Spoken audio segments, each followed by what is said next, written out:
وظائف کیا بعض علماء کہتے ہیں کہ ہم نے فرائض کو چھوڑ کے ہم وظائف کے پیچھے لگ گئے کہ ہر چیز کا وظیفہ بس ہمیں مل جائے اور فرائض کو چھوڑ دیا جا رہا ہے۔ تو ایک کیا کہ جو داغ نہیں لگاتے، نمبر دو جھاڑ پھونک جو ہمیشہ جو نہیں کرتے، اسی کے اندر مبتلا رہنا۔ باقی میں نے کہا صحابہ سے ثابت ہے، حضور پاک صلی اللہ علیہ وسلم سے ثابت ہے، یہ سارے الفاظ ہیں، لیکن وہ جن کا معنی پتہ ہو۔ شرک اس کو کہا جاتا ہے جس کے معنی کا نہ پتہ ہو۔ اگر اس کے اندر شیطان سے یا کسی اور طاقت سے مدد لی جا رہی ہو تو وہ تو لہٰذا شرک ہوگا ہی ہوگا۔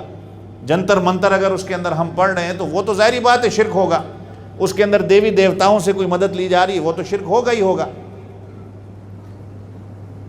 تو اس کا اہتمام ہم کریں، ہم اپنے آپ کو ان چیزوں سے بچائیں۔ ہاں جو چیز قرآن و سنت سے ثابت ہے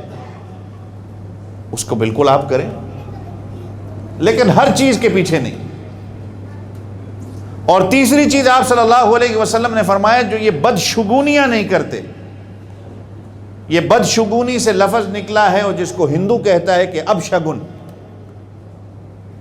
کہ یہ بدشگونیوں کے اندر ہندو کو دیکھا دیکھی ہم لوگ بھی اس کے اندر مبتلا ہو گئے کہ کالی بلی آتی ہے، یا کوئی دودھ کا پھٹنا ہے، کوئی دہی کا خراب ہونا ہے، یا جوتی کا الٹا پڑا رہ جانا ہے، ہنڈیا الٹی ہو جاتی ہے، شیشے میں کریک آ گیا، گھر کے اندر یہ ہو جائے گا، فلاں ہو جائے گا، توہمات کے پیچھے چل پڑے ہیں۔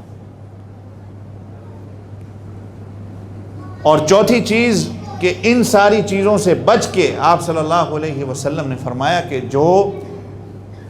اللہ پر یقین کرتے ہیں، توکل اللہ پر کرتے ہیں کہ ان ساری چیزوں کے اندر کچھ بھی نہیں ہے۔ اور یہی جب انسان جب سوچتا ہے تو پھر اس کا توکل بڑھتا ہے، پھر وہ یہ نہیں سوچتا کہ میرے اوپر کسی نے جو ہے وہ کالا جادو کر دیا ہے، میرے اوپر آج کچھ بھی ہو، سر کا درد، ہر بندہ آج تقریباً کسی نہ کسی بیماری کے اندر مبتلا ہے، لیکن وہ بیماری کے اندر مبتلا ہونے کے ساتھ ساتھ وہ یہ کہتا ہے کہ مجھے جو ہے وہ کالا جادو کسی نے میرے اوپر کر دیا ہے، اب میرے اوپر جو ہے وہ یہ ہو گیا ہے، فلاں ہو گیا ہے۔ بھائی ٹھیک ہے، یہ ساری چیزیں ہیں، اپنی زندگی کے اندر دیکھو کہ تمہاری زندگی کیسی گزر رہی ہے۔ نہ نمازوں کا اگر میرا اہتمام ہے، یا پڑھتا بھی ہوں تو صحیح معنوں میں نہیں پڑھتا، جو پڑھنے کا طریقہ ہے، باقی میرے کام اللہ اور اس کے رسول کے حکموں کے اپوزٹ ہیں، تو میری زندگی کے اندر اگر مصیبت تو پھر آئے گی ہی آئے گی۔ کُلًّا یُصِیبَنَا إِلَّا مَا كَتَبَ اللَّهُ لَنَا وَمَا أَصَابَ مِن مُصِیبَةٍ إِلَّا بِإِذْنِ اللَّهِ، یا پھر وَمَا أَصَابَ مِن مُصِیبَةٍ فَبِمَا كَسَبَتْ أَیْدِیکُم، تمہارے اپنے ہاتھوں سے ہے سب کچھ، جو تم زندگی گزار رہے ہو وہی ہوگا۔ اگر زندگی اللہ اور اس کے رسول کے حکموں کے مطابق نہیں ہو رہی تو پھر یہ ساری پریشانیاں تو تمہاری زندگی کا حصہ ہیں پھر، اور اگر آ بھی جاتی ہیں تو طریقہ کار جو ہے اللہ کے رسول صلی اللہ علیہ وسلم کا جو ہے اس طریقے کو اختیار کیا جائے، اور پھر اس کے اندر جو ہے پھر یہ ہم توہمات کے جب شکار ہو جاتے ہیں تو پھر چلتے چلتے چلتے جو ہے ہم پھر شرک کے دروازے پہ آ جاتے ہیں۔ تو آپ صلی اللہ علیہ وسلم نے اس سفر کا مہینہ منحوس نہیں ہے،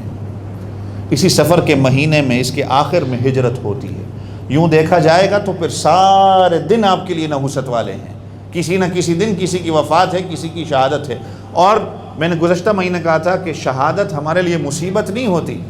نحوست نہیں ہوتی، اسلام کی آبیاری تو شہیدوں کے خون سے ہے۔ آپ کو میں نے کہا تھا کہ اسلام وہ شجر نہیں جس نے پانی سے غذا پائی، دیا خون صحابہ نے تو اس میں بہار آئی۔ تو پھر